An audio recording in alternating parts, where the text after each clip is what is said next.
अनामिका यादव आप सभी का स्मृति अकेडमी द्वारा आयोजित सामंथन भाग 22 में एक बार फिर से स्वागत करती हूँ। आज की हमारी चर्चा का विषय होगा विमेन पर्सपेक्टिव आफ्टर मैरिज, और जिस पे चर्चा करने के लिए हमसे जुड़ने वाली हैं एक हस्ती, एक सेलिब्रिटी जिसे आप पहले भी जान चुके हैं यूट्यूब पे, जिनके आपने गाने भी सुने होंगे, और वो है मिसेस दिव्या पाटीदार जोशी। आप Mrs India my identity 2018 winner है, मिसेस यूनिवर्स 2019, और अब वो मिसेस यूरेशिया भी हैं, और अब वो मिसेस यूनिवर्स का भारत की ओर से प्रतिनिधित्व भी करेंगी। दिव्या जी एक मॉडल है, एक सोशल वर्कर भी हैं, लेकिन उनकी प्रतिभा केवल यहीं तक सीमित नहीं है। उन्हें सिंगिंग में वो गोल्ड मेडलिस्ट भी हैं। उन्हें एनएसएस अवार्ड द्वारा पूर्व राष्ट्रपति द्वारा सम्मानित भी किया गया है। आज इस हमारे जो सेशन में जिसके कोई भी डाउट्स हो, कोई क्वेश्चन हो, वो हमें फटाफट टाइप कर चैट बॉक्स में सेंड कर सकते हैं। अब आप लोगों का ज्यादा समय ना लेते हुए मैं दिव्या जी का स्वागत करती हूँ। मैम, आपका स्वागत है। Thank you so much for having me. So let me tell you my journey. सबसे पहले मैं अपनी खुद की जर्नी शेयर करना चाहूँगी on this amazing platform of Asmiti Academy. So basically, I am born and brought up in Ratlam, Madhya Pradesh, and belong to a middle class family. तो ये समय था मेरे कॉलेज के दिनों का, जब मैं अपने मास्टर्स कर रही थी। I realized something very strange over there. मैंने 2 बार जन्म लिया। एक तो जैसा हम सभी लेते हैं, और दूसरा जब मैंने ये एहसास किया, ये रियलाइज़ किया, व्हाई? क्यों? और ये एहसास मुझे दिलाया एनएसएस, नेशनल सर्विस स्कीम, एक ऑर्गेनाइज़ेशन है जो हर स्कूल और कॉलेजेस में होती है, जो कि सोशल सर्विस की एक्टिविटीज़ कराई जाती हैं। वहाँ पे मैंने पार्टिसिपेट करना शुरू किया, एक्टिवली इन्वॉल्व होना चालू किया, और धीरे-धीरे मेरी रुचि सोशल सर्विस में भी होने लगी। पैरेलली मैंने हिंदुस्तानी शास्त्रीय संगीत में जो ट्रेनिंग ली है 7 इयर्स की, वह भी काम आने लगी। सारे कॉम्पिटिशन्स में पार्टिसिपेट किए और काफ़ी मेडल्स और ट्रॉफीज़ जीती, और जिसका उपयोग बराबर होने लगा। इंडियन आइडल और सारेगामापा में भी मैंने top 50 from all over India में जगह बनाई, और इस तरह से मैंने अपनी एजुकेशन कंप्लीट करके शादी की। मेरे हस्बैंड मर्चेंट नेवी ऑफिसर हैं। सो यह टाइम ऐसा है कि काफ़ी टाइम मुझे ऐसा लगने लगा कि मेरा जो टाइम है, मैं इस चीज़ को उपयोग करूँ, कुछ अच्छी चीज़ों में, अच्छे कार्यों में यूटिलाइज़ करूँ, जिससे मेरा ही नहीं बल्कि समाज का, सोसाइटी का भी कुछ यूज़फुल और कुछ अच्छा काम हो। तो एक सर्वे हुआ वर्ल्ड वाइड, जिसमें इंडिया के लोगों का भी हुआ, स्पेशली जो महिलाएँ। The anxiety and life satisfaction between working and non-working married women. इन सर्वे के बारे में जब पता किया गया और जो रिजल्ट आया, उससे ये पता चला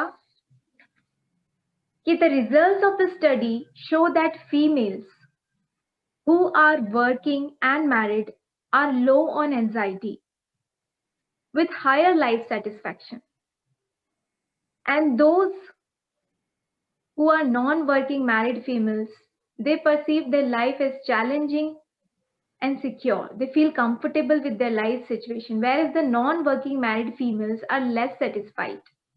with their lives, and anxiety level is also higher than the anxiety level of working females.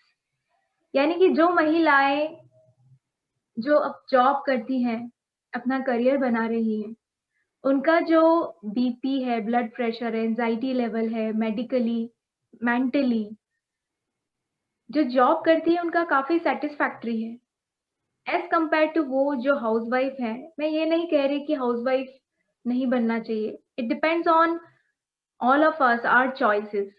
काफ़ी महिलाएँ ऐसी भी हैं जो सिर्फ़ हाउसवाइफ में ही अपने आप को कंफर्टेबल महसूस करती है। That is fine. लेकिन इस सर्वे से जो पता चला गया कि जो सैटिस्फैक्टरी लेवल और एंग्ज़ायटी लेवल उन लोगों में ज़्यादा है, उन महिलाओं में ज़्यादा है, जो कुछ करना चाहती है लेकिन नहीं कर पा रहे हैं। तो इंडिया में ऐसी काफ़ी महिलाएँ हैं, वो आगे बढ़ें। मेरा यह मैसेज उन लोगों के लिए है, उन महिलाओं के लिए कि अगर आपको अपनी लाइफ़ में कुछ आगे अचीव करना है, तो ज़रूर आए। यह नहीं है कि कुछ स्पेसिफिक फ़ील्ड ही है, कोई भी सेक्टर, चाहे वो जॉब हो, बिज़नेस हो, मॉडलिंग हो या कुछ भी हो, ये हम सब कर सकते हैं। बस अंदर से दृढ़ इच्छा शक्ति होना चाहिए, विल पावर होना चाहिए, तो everything is possible. The point is, जब ये सर्वे हुआ, उसके बाद even I realised yes this is true. शादी के बाद मुझे लगा कि मेरा जैसे पढ़ाई में काफ़ी रुचि है शुरू से, double graduation MA in music किया, लेकिन एमबीए किया मैंने शादी के बाद। उसके बाद भी और पढ़ने की इच्छा रही, तो PhD exam entrance exam clear किया, क्रैक किया, and now I am pursuing PhD also. So with family support and God grace, मेरा सफ़र आगे बढ़ता गया और मैंने मिसेस इंडिया 2018 जीता, मिसेस यूरेशिया 2019 जीता, and also now I'm going to represent India internationally at Mrs. Universe 2021. शादी के बाद मैंने एनजीओ एस्टैब्लिश किया, the growing world foundation for women and child development. Women development में बेसिकली हमारा जो उद्देश्य है, वो 2 तरीके से है। एक तो domestic violence in support of women और दूसरा है मेंस्ट्रुअल टैबूज़। मेंस्ट्रुअल टैबू ये जो है, ये काफ़ी सीरियस इश्यू है, लेकिन अब काफ़ी सारी ऑर्गेनाइज़ेशंस और संस्थाएँ इसके अगेंस्ट में आकर महिलाओं के सपोर्ट में काम कर रही हैं। तो मैंने जो ये संस्था बनाई है, यह भी वही काम करती है कि ज़्यादा से ज़्यादा लोगों में अवेयरनेस और जागरूकता लेकर आएँ अबाउट द टैबूज़। हमारे घर में ही छुआ-छूत का माहौल हो जाता है उन दिनों में, यहाँ तक कि इसके बारे में बात करना भी लोगों को ऐसा लगता है कि ये गलत है। लेकिन ये एक नेचुरल प्रोसेस है जिसे पीरियड्स बोलते हैं, जो महिलाओं में आते हैं, घर की बच्चियों को। ये हमारा रिस्पॉन्सिबिलिटी है कि हम उनको सही नॉलेज दें, खुद के प्रति हाइजीनिक और स्वस्थ रहना सिखाएँ, बजाय इसके कि ये जो टैबूज़ किए जाते हैं, अचार नहीं छूना और इस तरह से बहुत सारी छोटे-छोटे टैबूज़ हैं, जिसके बारे में हम बच्चियों को अवेयर करते हैं। जब मैंने स्कूल और कॉलेजेस में सेमिनार्स देने चालू किए, तो वहाँ के जो बच्चियों का और जो महिलाएँ, गर्ल्स, इन लोगों का रिस्पॉन्स रहा, वो मेरे उम्मीदों से भी कहीं ज़्यादा बेहतर रहा। जब मैंने उनकी आँखों में वो चमक और सेल्फ रिस्पेक्ट देखी कि हम महिलाएँ हैं, भगवान ने हमें औरत बनाया है, इस बात का दुःख अब हमें नहीं है। लेकिन कई बच्चियाँ और कई लड़कियाँ मुझसे आकर पर्सनली बोलती थी, गवर्नमेंट स्कूल की बच्चियाँ, कि हमने घर में तो यही सीखा है कि अ, औरत के रूप में जन्म लिया है, तो ये एक बीमारी है, ये हमें फेस करना है। जब हम लोगों ने जागरूक किया कि ये एक बीमारी नहीं है, एक नेचुरल प्रोसेस है। हमारा यह कर्तव्य है कि हम अपने स्वास्थ्य को स्वस्थ रखें, हेल्थ को अच्छे से बनाए रखें, अच्छी चीज़ों का उपयोग करें, उन दोनों में काफ़ी आराम करें, बजाय इसके कि इन टैबूज़ को, इन प्रथाओं को, रूढ़िवादी प्रथाओं को दूर करें। साथ ही हमने चाइल्ड एजुकेशन पे फ़ोकस किया है। यहाँ के कुछ गाँव के बच्चों को अडॉप्ट करके उनके एजुकेशन के लिए हमने काफ़ी उसके ऊपर काम करना चालू किया है कि हर बच्ची शिक्षित हो। कई गाँव में ऐसा होता है कि उनकी जल्दी शादी करा दी जाती है, जिससे उनकी पढ़ाई अधूरी रह जाती है, उनके मन में ही रह जाती है। हमने बच्चियों को ही नहीं बल्कि उनके पेरेंट्स को भी इंस्पायर किया है कि अब समय आ गया है कि ये 2020 है, हम एक नई जनरेशन में आगे आ चुके हैं और अब बच्चियों को, महिलाओं को, लड़कियों को आगे और बराबरी का हक मिले। तो जब ये काम सब मैं करती गई तो अंदर से मुझे एक सैटिस्फैक्शन लेवल फ़ील होने लगा और ये पॉइंट था कि मैं और कुछ आगे बढ़ूँ और कुछ अच्छा करूँ समाज के प्रति कि हमेशा उससे महिलाओं को कुछ न कुछ इंस्पिरेशन मिले। डोमेस्टिक वायलेंस की अगर हम बात करें तो कई घर ऐसे हैं जिसमें मेल डोमिनेंट सोसाइटी है, तो महिलाएँ कुछ नहीं कर पाती है और दबकर रह जाती है। हमने ऐसी महिलाओं को सपोर्ट किया है, जो कैपेबल हैं, पढ़ी-लिखी हैं, लेकिन कुछ कर नहीं पाती हैं। उन्होंने इंस्पिरेशन लिया हम हमारी वर्कशॉप, सेमिनार्स अटेंड करके और आज कोई महिलाएँ जो पहले कुछ नहीं कर पाती थी मजबूरी में, काफ़ी अच्छी तरह से जॉब कर रही हैं। कई महिलाएँ खुद का स्मॉल स्केल बिज़नेस चालू कर चुके हैं। In fact, I have seen in my relatives also that they have inspired earlier in my families, their in-laws have not supported them to, to go ahead and do something in their career. But after this, they have supported और आगे भी ऐसी कई महिलाएँ हैं जो अपने सपनों को साकार कर रही हैं। अब बात करते हैं how to balance between professional and personal life. जैसा कि हम सभी जानते हैं कि हम महिलाएँ हैं, भगवान ने एक गॉड गिफ्ट दिया है कि हम हर काम को मल्टीटास्किंग के रूप में कर सकते हैं और इस पर भी कई सर्वे हुए हैं जो कि प्रूव हो चुके हैं कि हम एक साथ काफ़ी सारे टास्क यानी कि काम काम को पूरी तरह से अच्छी तरह से निभा सकते हैं। बेसिकली हमारी 4 रिस्पॉन्सिबिलिटीज़ होती हैं।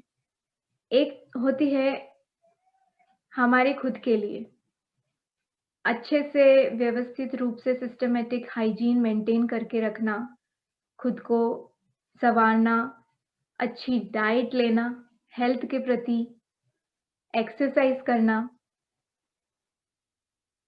और I've got some queries. I guess I will be resolving at the end of the session. Yeah. So, I was talking about the balancing of personal and professional life. समझ सकते हैं कि काफ़ी stressful होता है, लेकिन उसको कैसे मैनेज किया जाए? मैंने बताया था कि हमारी रिस्पॉन्सिबिलिटी सबसे पहले ये होती है कि हमारे खुद के प्रति हम कितने रिस्पॉन्सिबल हैं। बराबर एक्सरसाइज़ करें, योगा करें और अच्छी डाइट लें हेल्थ के प्रति। दूसरी सबसे बड़ी रिस्पॉन्सिबिलिटी होती है इनर सेल्फ प्रोग्रेस यानी कि इनर मेडिटेशन हो गया, स्पिरिचुअल ग्रोथ कैसे की जाती है, ध्यान, योगा, जिससे कि हमारा जो सोल है, वो प्योर होता है, एक आंतरिक सैटिस्फैक्शन मिलता है। ये हमारी दूसरी रिस्पॉन्सिबिलिटी है। तीसरी रिस्पॉन्सिबिलिटी होती है हमारी फैमिली की तरफ। ऑफ कोर्स हम शादीशुदा हैं, विवाहित महिलाएँ हैं, हमारे हस्बैंड के प्रति, बच्चों के प्रति, इन-लॉज़, पेरेंट्स, पूरी फैमिली है। समय-समय पर जो हमें लगे, जैसा परिवार चाहता है समय, उनके साथ टाइम स्पेंड करके, हर तरह का हम टाइम देकर उन्हें ये फुलफ़िल कर सकते हैं रिस्पॉन्सिबिलिटीज़। और फोर्थ यानी चौथी सबसे बड़ी रिस्पॉन्सिबिलिटी जो काफ़ी कम एक्टिव होती है महिलाओं में, वो है सोशल रिस्पॉन्सिबिलिटी। समाज के प्रति हमारी क्या जवाबदारी है? तो ये 4 रिस्पॉन्सिबिलिटी जो हैं, वो बहुत ही महत्वपूर्ण है एक सफल जीवन जीने के लिए। सबसे पहले हम खुद का ध्यान रखें, हमारी डाइट, हमारी हेल्थ, एक्सरसाइज़, योगा करके। सेकेंडली हमारे इनर सेल्फ को ग्रो कैसे के करें, योगा, मेडिटेशन, स्पिरिचुअल सोल को पूरा प्योर करने के लिए। तीसरा फैमिली के लिए रिस्पॉन्सिबिलिटी सबके प्रति और फोर्थ होती है समाज के प्रति। समाज के प्रति ये नहीं है कि आप एक सोशल सर्विस करें, ये ज़रूरी नहीं। फॉर एक छोटा-सा एग्ज़ाम्पल देना चाहूँगी कि हमारे हमारे प्रधानमंत्री जी ने जो नया स्कीम चालू किया है कचरा को घर-घर से जो हमारे एकत्रित किया जाता है। सबसे छोटा-सा एग्ज़ाम्पल है क्योंकि बहुत सारी महिलाओं को एक रिलेट कर पाना इससे काफ़ी ईज़ी रहेगा। अधिकतर देखा गया है कि 4 तरीके के कचरे को सेग्रीगेट किया जाता है, जिसमें हरा, नीला और काला और पीला। हरा, नीला, सूखा, गीला कचरा ये सब अलग-अलग हमें करना होता है, लेकिन और काला और पीला हानिकारक वस्तुओं के लिए होता है। इंडिया में ये होने के बावजूद हमें ये सुविधा दी गई है, लेकिन उसके बावजूद भी कई घरों में ऐसा होता है, ये सारा कचरा वो एक ही डस्टबिन में मिक्स कर देते हैं एंड आगे फॉरवर्ड करते हैं। बट इससे क्या होता है कि आगे परेशानी आती है। तो ये भी एक तरीके की हमारी रिस्पॉन्सिबिलिटी है समाज और सोसाइटी के प्रति। अगर हम व्यवस्थित और सिस्टमैटिक काम करेंगे, तो आगे बड़ी-बड़ी चीज़ें भी सिस्टमैटिक होने लगेंगी। तो ये एक सिर्फ़ छोटा-सा एग्ज़ाम्पल है। आगे भी और कई सारे ऐसी चीज़ें हैं, जो हम मैनेज और बैलेंस कर सकते हैं। तो बेसिकली मेरा यही है कि अगर हम अंदर से ठान लें, तो we women can make it everything possible. Marriage जो होती है, this is not the end of life क्योंकि कई लड़कियाँ ऐसी सोचती हैं मेरे आस-पास सराउंडिंग्स में भी मैंने काफ़ी ऐसा नोटिस किया है कि शादी हो जाएगी तो फिर क्या हो जाएगा? सब खत्म हो जाएगी, हमारे सपने पूरे नहीं हो पाएँगे, हमें हमें तो अभी लाइफ में आगे बहुत कुछ करना है। ऐसा भी होता है बट ये ज़रूरी नहीं है। हमारे एनजीओ के थ्रू भी जो इंस्पिरेशन लेकर जो महिलाएँ जाती हैं वो आगे at the age of 45 years आप यकीन मानिए 40 इयर्स टू 45 इयर्स के बीच में जो महिलाएँ हैं उन्होंने अपना करियर की शुरुआत की है। बिज़नेस के एक स्मॉल स्केल बिज़नेस के रूप में, जॉब के रूप में और आज वह काफ़ी सैटिस्फाइड है।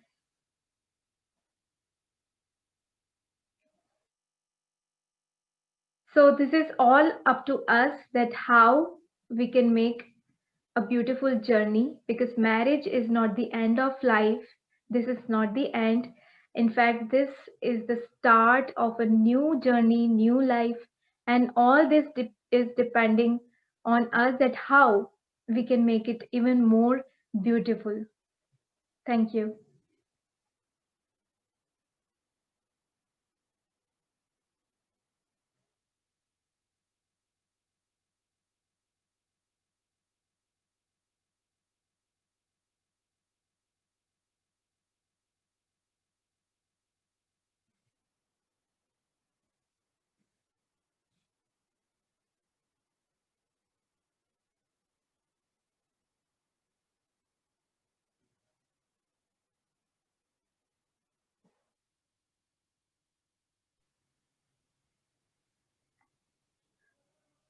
Thank you Divya ji, thank you so much. आपने आज सच में एक ऐसा टॉपिक लिया है जिसमें बच्चा सच अवेयर नहीं है। ये रील्स उसमें से एक टॉपिक है। मैं भी जैसे बच्चों से बात करती हूँ या देखती हूँ तो उनमें ये जनरली ये पॉइंट होता है कि कुछ लोगों को ये रहता है, लड़कियों में स्पेशल, कि हमें ये क्या हुआ, एक बीमारी समझते हैं लोग जी, जनरली कि ये हमारे पास कुछ क्वेश्चंस हैं।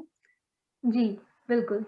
सबसे पहले हमें भावना जी ने क्वेश्चन किया है, hi, I have noticed many ladies are stressed because of dual function of job and managing home, how you balance it? Hmm, okay. ये काफ़ी अच्छा सवाल है। ख़ैर जैसा कि मैंने बताया कि एक फैमिली रिस्पॉन्सिबिलिटीज़ होती है, तो हमें बाहर की भी जो अगर जैसे कि आज सेमिनार है, मैं यहाँ आई हूँ, लेकिन मेरा जो बच्चा है, वो फैमिली के साथ है। तो हम इस तरह से मैनेज करते हैं। मेरे हस्बैंड नेवी ऑफ़िसर हैं, तो अधिकतर उनका जर्नी बाहर ही रहता है।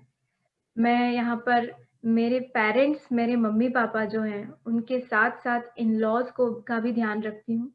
एंड क्योंकि मेरा इन-लॉज़ का घर यहीं पर है और जो मेरे पेरेंट्स हैं, उनका भी घर यहीं एक ही शहर में है, तो मुझे दोनों का आशीर्वाद मिलता रहता है। ओके, चेतना जी का एक क्वेश्चन है, how you manage time for your family, job, health? जी। तो जैसा कि मैंने बताया कि हर चीज़ों को मैंने डिवाइड कर रखा है, जिस तरह से मेरे पास जो प्रोजेक्ट्स आते रहते हैं, उन प्रोजेक्ट्स के लिए स्पेसिफिक टाइम है।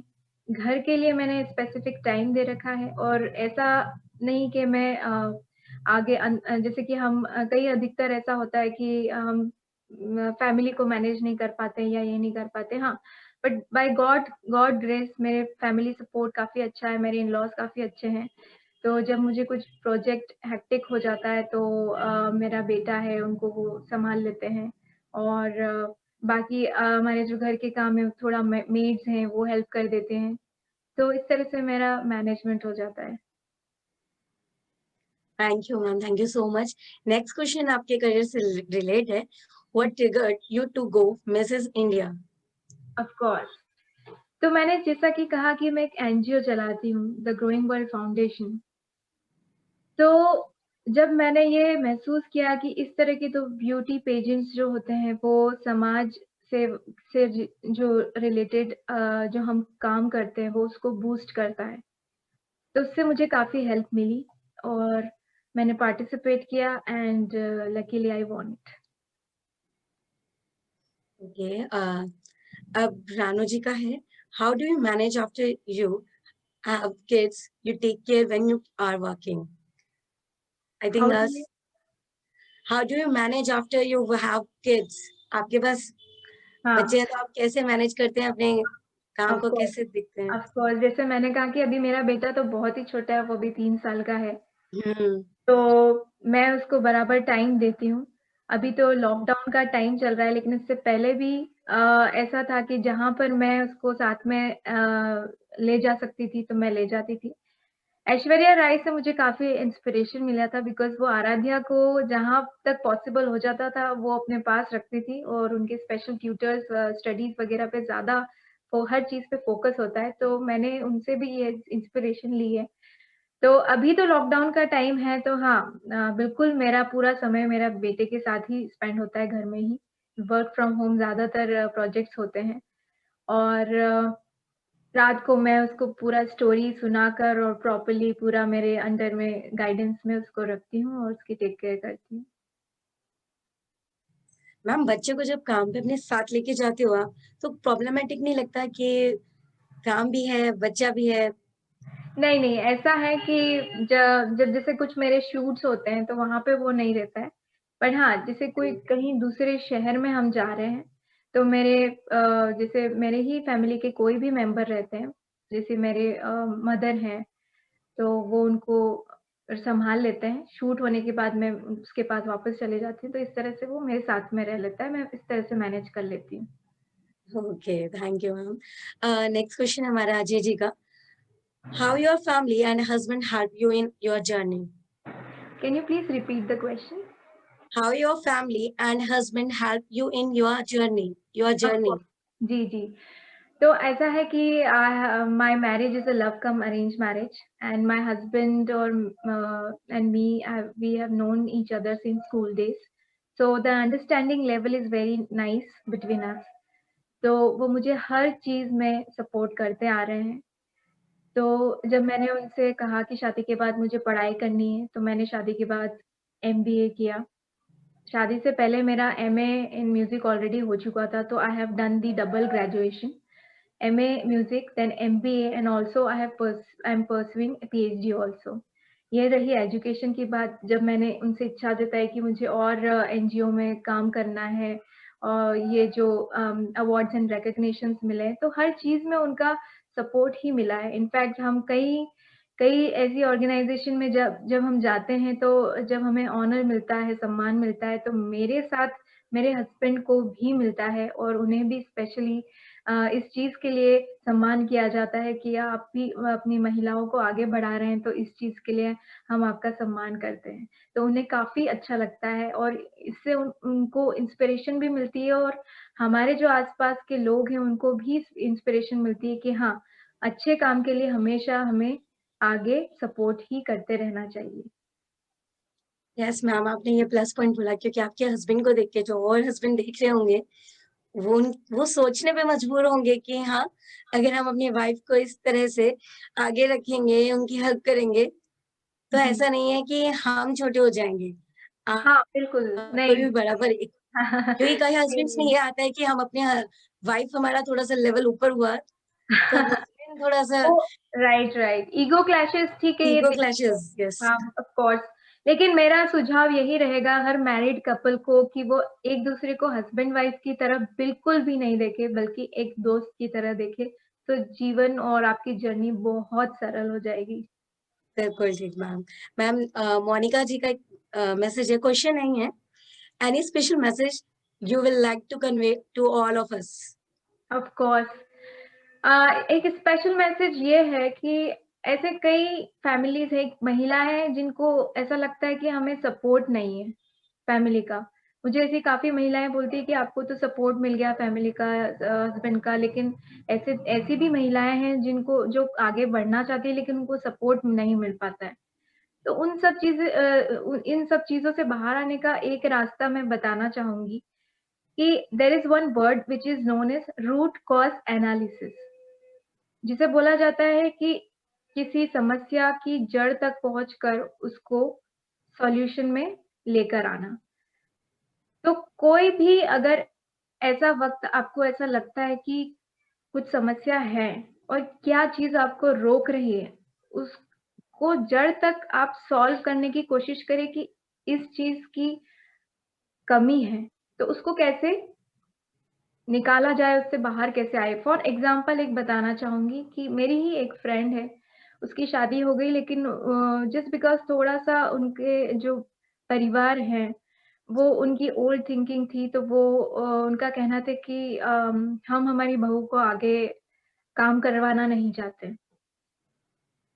तो उसमें अ, ये देखने को मिला कि जब मैंने उनसे पूछा कि आपका मेन इश्यू क्या है?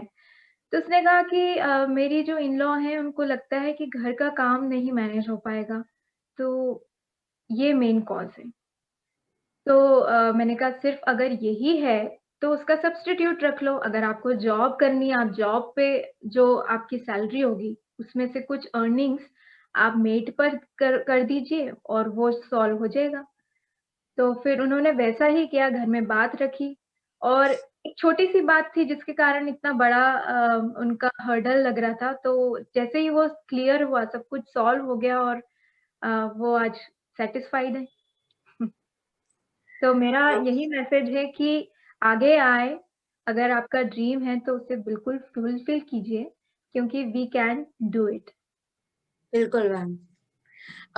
नीलम जी और भावना जी की एक रिक्वेस्ट है कि आप 2 लाइनें गा दो। अच्छा, अच्छा। ओके, तो बिल्कुल। एक कोई भी एक भजन है जो मुझे बहुत पसंद है और अधिकतर मैं गाना पसंद करती हूँ हर इवेंट में, तो 2 लाइन में इसकी सुनाना चाहूँगी। जी, बिल्कुल।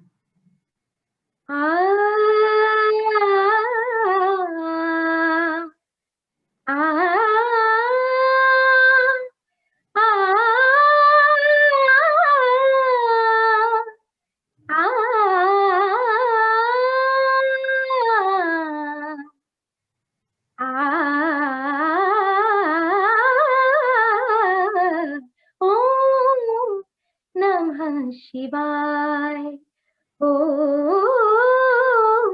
नमः शिवाय। 3 शब्द में सृष्टि सारी समाओ। नमः शिवाय, ओम नमः शिवाय। Thank you. बहुत ही खूबसूरत है मैम आपकी आवाज तो बिल्कुल आपकी तरह है। Thank you. मैंने वैसे दिव्या जी के यूट्यूब पे बहुत सारे गाने भी हैं, मैंने जी, देखा है। जी, तो जी। आप लोग भी दिव्या जी को जाके यूट्यूब पे जाके उनके गाने देख सकते हैं, लाइक कर सकते हैं। जी, thank you so much ma'am, आपने इतना प्रीशियस टाइम निकाला। Thank you so much, and thank you to Ajay ji and the entire staff of Asmiti Academy. Thank you so much for having me, and it was really nice to have you all here on this platform. Thank you ma'am. Thank you. Bye-bye. अब वक्त है कि मैं आप सभी को बता दूं कि अस्मिता अकेडमी द्वारा आर्ट पार्टी का आयोजन नेक्स्ट सैटरडे यानी 12 दिसंबर को किया जाएगा। लेकिन यहाँ पे आपको एक बात नोट कर लेनी है कि अब अस्मिता की टीम चाहे केटी किड्स स्टिचिंग किड्स या आर्ट पार्टी, ये दोनों ही आप ठीक शाम 4 बजे होंगे। आपको याद रखना है कि अब ये 2 बजे नहीं होंगे, ठीक शाम 4 बजे होंगे। एवरी सैटरडे आप हमसे मिलिए ठीक शाम 4 बजे। Ajay sir, would you like? Thank you, Divya ji, and thank you, Anamika, for wonderful hosting. Thanks a lot.